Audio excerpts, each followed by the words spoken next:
खरगोश और चूहा की कहानी काफी समय पहले की बात है। एक जंगल में एक खरगोश अपने परिवार के साथ रहता था। खरगोश अपने परिवार के साथ जंगल के जिस इलाके में रहता था, वहाँ आसपास बड़े व खतरनाक जानवरों की काफी अधिक संख्या थी। खरगोश और उसका परिवार हमेशा इस बात से सहमे और डरे रहते थे कि कहीं कोई जानवर आकर उन्हें मार न दे या नुकसान न पहुंचाए। इसी वजह से जब भी उन्हें अपने घर के आसपास हल्की सी भी हलचल सुनाई देती तो वो फटाफट डर के मारे अपने बिल में छुप जाते थे।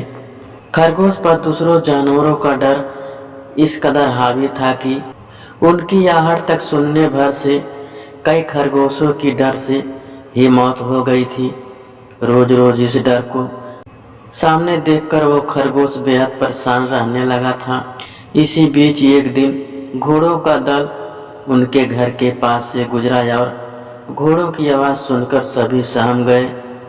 वो सभी हमेशा की तरह अपने बिल में जाकर छुप गए और डर के मारे पूरा दिन कोई भी खरगोश बिल से बाहर नहीं निकला।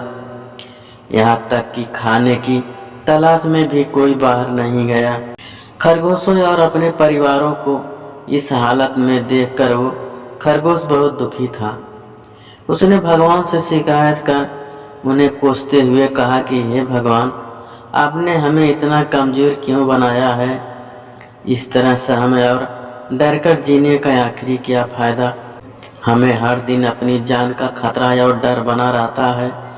इसीलिए सभी खरगोशों ने मिलकर एक दुखद फैसला किया कि हर समय डर डर कर और यूं बिल में छुपकर रहने से तो अच्छा होगा कि हम सब मिलकर अपनी जान ही दे देते हैं।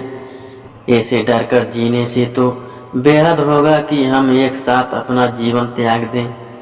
बस यही फैसला करके सभी खरगोश इकट्ठे हुए और आत्महत्या करने के लिए नदी की ओर निकल गए।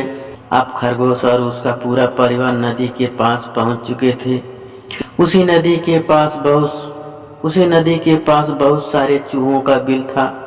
जैसे ही चूहों ने खरगोशों को नदी की ओर आते देखा तो वो सभी डर गए और इधर उधर भागने लगे। कुछ चूहे बिल में घुस गए तो कुछ ने तो डर के मारे नदी में ही छलांग लगा दी और उसकी मौत हो गई। इसी वजह से चारों ओर अफरा तफरी का माहौल बन चुका था। चूहों को खुद से यूं डरते हुए देखकर खरगोश और उसका परिवार हैरान हो गया था। उन्हें इस बात का यकीन ही नहीं हो रहा था कि उन्हें देखकर भी कोई इस कदर दहशत में आ सकता। अब तक वो खुद को ही दुनिया का सबसे कमजोर प्राणी समझते थे और भगवान को कोसते और दोष देते थे।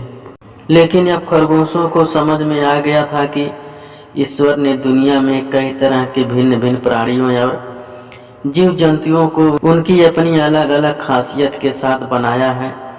जो जैसा है उसे वैसा ही स्वीकार करना चाहिए। सबके अपने गुण व दोष हैं।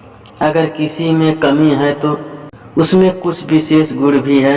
ना तो हर किसी में एक जैसा गुण हो सकते हैं और ना ही एक ही तरह के दोष।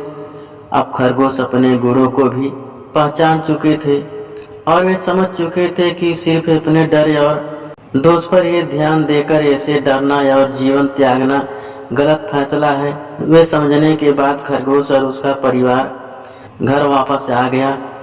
अपनी कमजोरी और डर को खुद पर हावी ना होने दें। भगवान और प्रकृति ने सभी को अलग अलग खास शक्तियाँ देकर हर किसी को खास और शक्तिशाली बनाया है। हर कोई अलग अलग क्षेत्र में माहिर होते हैं। बस ज़रूरत है अपनी शक्तियों और गुणों को पहचानने की और अपनी ताकत को जानने की।